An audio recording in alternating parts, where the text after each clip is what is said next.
Mesdames, Messieurs, bonsoir. Bienvenue dans Décryptage 360, votre rendez-vous pour comprendre, analyser et décrypter l'actualité nationale sans détour. Ce soir, deux sujets majeurs au cœur de l'actualité. D'abord, la question sensible de la surfacturage du prix du ciment.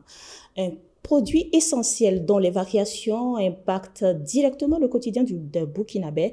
Face à cette situation, la BMCRF a décidé de monter au créneau, révélant des pratiques qui interrogent sur le fonctionnement du marché. Ensuite, une polémique qui enflamme les réseaux sociaux autour d'une tentative présumée de dénigrement de la révolution burkinabé, une affaire qui a suscité une réaction vive et massive des internautes, notamment contre la journaliste Yousra El-Bajir. C'est parti pour Décryptage 360 et pour en parler, nous avons le plaisir de recevoir sur ce plateau M. Kenebaro, doctorant en littérature. Bonsoir et bienvenue. Oui, bonsoir. Merci d'avoir accepté notre invitation. Alors, pour commencer, sur facturage du prix du ciment, Monsieur Barrault. Alors, ouvrons cette émission avec un sujet qui touche directement le quotidien des Burkinabés, le prix du ciment. Des pratiques de surfacturage ont été constatées sur le marché, entraînant une réaction ferme de la BMCRF, une situation qui met en lumière des dérives dans le circuit de distribution avec des conséquences directes sur le pouvoir d'achat et le secteur du ciment. Alors, Monsieur Barrault, qu'est-ce qui a concrètement poussé la BMCRF à intervenir sur le prix du ciment pour vous? Ok, merci et bonjour à tous les téléspectateurs de Kaziba TV. Il faut dire que nous avons suivi l'actualité concernant l'augmentation injustifiée des prix du ciment. Et il faut dire que si à un certain moment les autorités étaient obligées de sortir et taper pour que les choses reviennent à l'ordre, c'est parce qu'on peut dire qu'il y a eu une exagération. Et pourquoi? Parce que au niveau des usines, le prix du ciment à la tonne n'avait pas augmenté. C'est vrai qu'il y avait eu un peu de, un peu de soucis dus à l'énergie, parce que depuis qu'on est rentré en mois de mars, il y a pas mal de délestage, et ça aussi, ça se comprend, malgré qu'il y a un travail qui se fait actuellement pour remédier à tout ça. Donc, c'est ce qui avait provoqué à baisser un peu la production du ciment. Et donc, il y a toujours des gens qui sont aux aguets, qui veulent profiter de toutes les occasions pour se faire de l'argent. Et il y en a qui ont profité de la baisse de la production du ciment et avec ce qu'on appelle la spéculation qui allait dans tous les sens. On n'a rien compris, le prix du ciment a bondi alors qu'au niveau des usines, ça n'avait pas augmenté. Donc, il fallait que l'État sorte rapidement pour rappeler les gens à l'ordre. Voilà. Alors, quelles sont les pratiques que vous avez pu observer sur le terrain? Oui, et bon, ceux qui sont en train de construire, on peut dire ainsi, ceux qui sont sur le chantier actuellement, c'est grâce à eux-mêmes qu'on a su que le prix du ciment avait bondi de façon injustifiée, et parce qu'il semble que le prix à la tonne, il semble qu'il y a deux qualités de ciment, et il y a une qualité pour les briques et il y a une autre pour les bétons. Voilà, donc, je pense bien qu'il y a la tonne, le moins cher, la tonne était 100 000 et ça a bondi à 115 000, à 125 000. Ou l'autre également, bon, on n'a pas vraiment compris, mais on voit que les gens, ils veulent se faire de l'argent facile, quoi. Voilà. Mais pour vous, quel impact réel cette hausse peut avoir sur la population, notamment aussi sur le secteur des bâtiments? Oui, il faut dire que le secteur qui sera le plus touché, c'est les bâtiments, parce que tout simplement, ils travaillent, c'est un élément, c'est un produit essentiel pour les travaux. Quelqu'un qui avait fait ses calculs et qui devrait construire avec, je ne sais pas, 25 tonnes ou bien 100 tonnes, alors il n'y avait pas ces 25 000, 15 000, et avec la hausse, vous voyez ce que ça donne, ça fait des imprévus dans le budget et ça bascule. Mais le problème serait dans tout ça aussi, c'est le fait que les gens, de façon insouciante, se donnent le droit, sur la base de rien, la spéculation et on augmente. On ne sait pas pourquoi, quoi, mais ils ont le plaisir de le faire. C'est devenu une habitude pour le commerçant burkinabé. Pour vous, qu'est-ce qu'on peut prendre comme sanction pour les dissuader? Oui, mais il faut.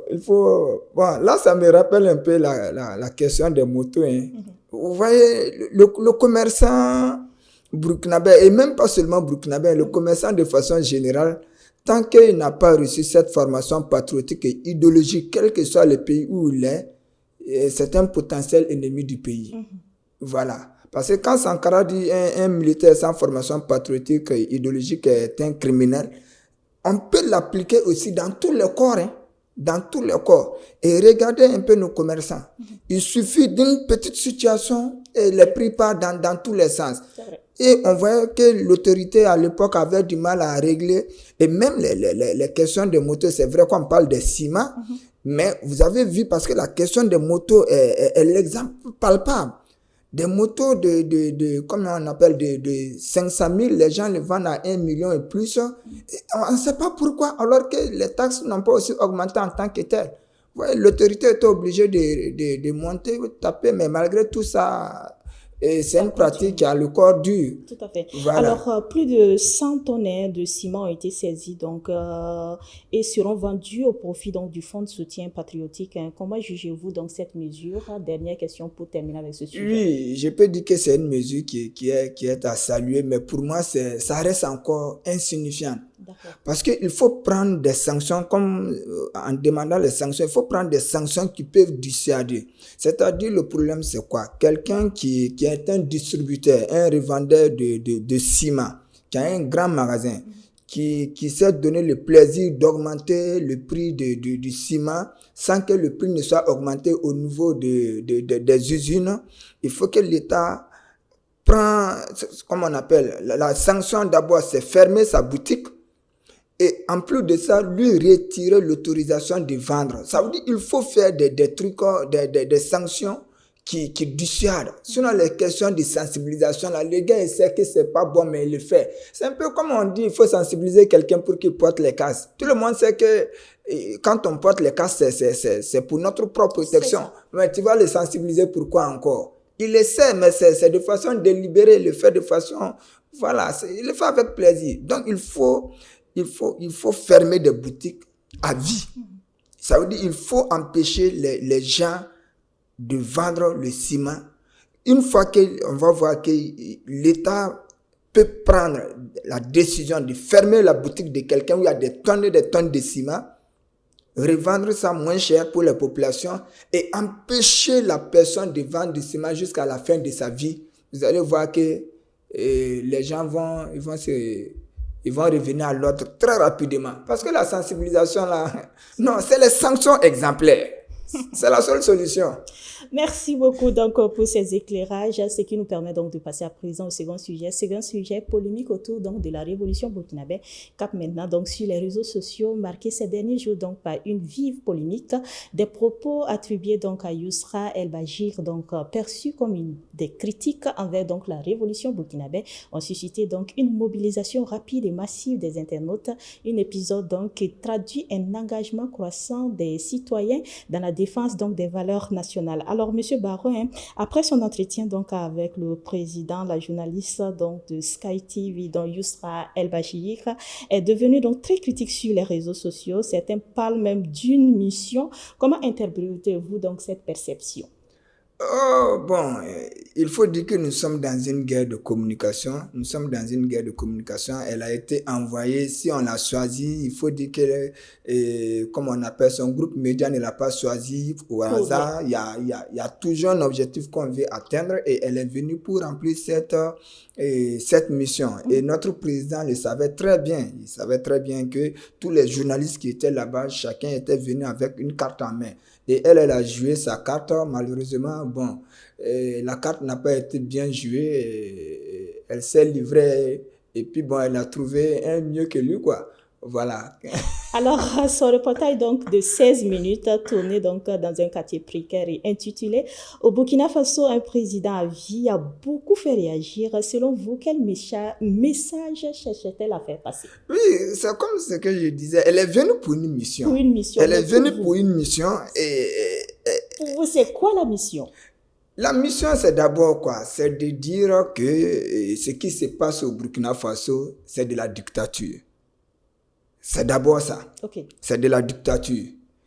Et il faut montrer, il faut envoyer des éléments au reste du monde pour prouver que ce qui se passe, c'est de la dictature. Et pour le faire, il fallait confronter le président en lui posant des questions où pour lui, le président n'allait pas s'en sortir en répondant à ces questions qui allaient prouver que réellement ce qui est en train de se faire au Burkina Faso, c'est de la dictature. Il n'y a pas la liberté d'expression, les gens les tuent, voilà, le pays est pris par les terroristes. Mais la mission a échoué. Parce que ce sont des gens, ils ont déjà des éléments en main, mais ils viennent sur le terrain maintenant pour confirmer. Vous voyez, non, c'est ça. Sinon, le Burkina Faso, un président à vie, déjà, le titre, quand on met président à vie, déjà, c'est quoi? Le plus souvent, les présidents à vie, c'est dans les dictatures. Voilà. Mais est-ce qu'elle va aller faire une émission en Côte d'Ivoire dire Alassane président à vie? Ça va faire déjà 20 ans qu'il sera au pouvoir. Paul Biya de l'autre côté. Mais est-ce qu'il se promène là-bas pour dire que c'est des présidents à vie? Parce que eux, c'est sûr qu'ils vont mourir au pouvoir. Et c'est ce qu'ils cherchent. Mais pourquoi ils ne le font pas? Voilà. Alors, dans la forme, quelle interprétation pouvez-vous faire? Parce que la dame a insisté, malgré que pendant l'entretien, le président du Faso a essayé de l'amener, parce qu'elle a parlé de 60% du territoire qui est conquis par les terroristes, et le président a essayé de l'éclairer sur cette question, mais malgré tout ça, la dame a mis ça dans son reportage. Quelle interprétation vous faites? Oui, mais c'est ça, ça veut dire, faut pas être naïf avec ces gens-là. Quand je parle de ces gens, je parle des Occidentaux. L'objectif reste toujours le même. Ils peuvent changer les méthodes de faire, mais leur objectif qui se sont fixés là, ils veulent coûte que coûte l'atteindre et ils ne les changent pas. Mais ils vont changer les méthodes. Par exemple, la présence de ces journalistes-là, c'est une méthode qui a été changée. Tout à fait. Voilà. Mais c'est une lutte qu'on nous mène. Maintenant, comment on le fait maintenant? Comme sur le terrain, ça ne marche pas. Sinon, en réalité, les vrais chiffres, les véritables chiffres sur la guerre au Sahel et les progressions positives qu'ils sont en train de faire là, ils ont tout ça en main, ils le savent. Ils sont conscients que la donne est en train de changer dans le Sahel. Ils ont ça, ils le savent. Ils savent très bien. Ils savent que le pays est acquis même à 80%. Ils le savent très bien. Ils ont ces éléments et c'est des éléments fiables qu'ils ont en main. Mais comme c'est quelque chose qui ne les arrange pas, que faire? Il faut faire l'inverse.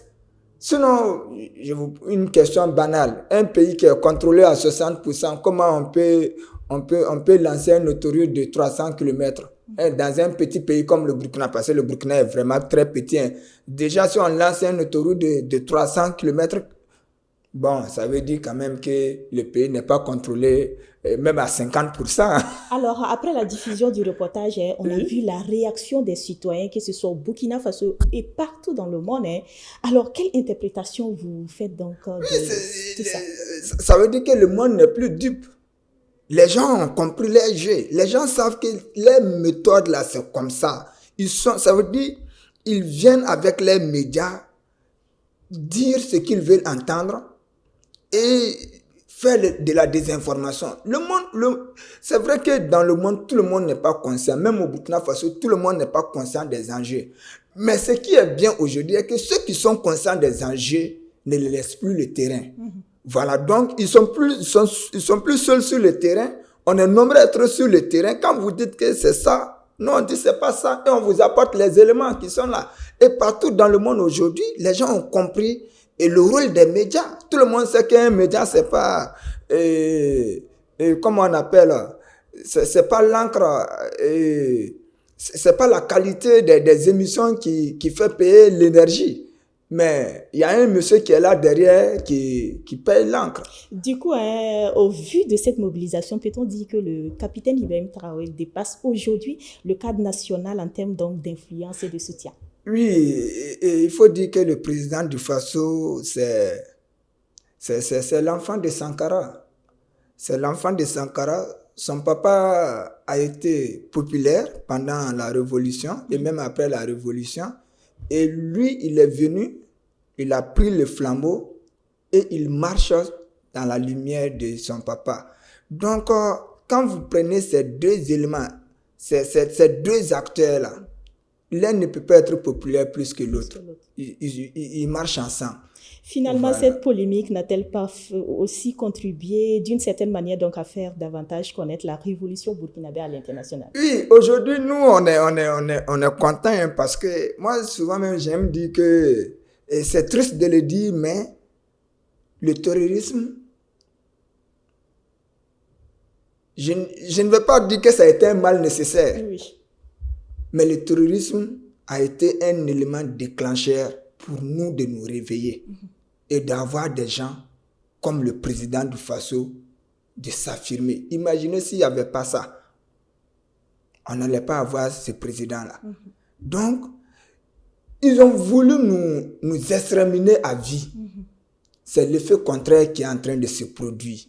Donc, en voulant dénigrer la révolution et la RPP, c'est l'effet contraire qui se produit.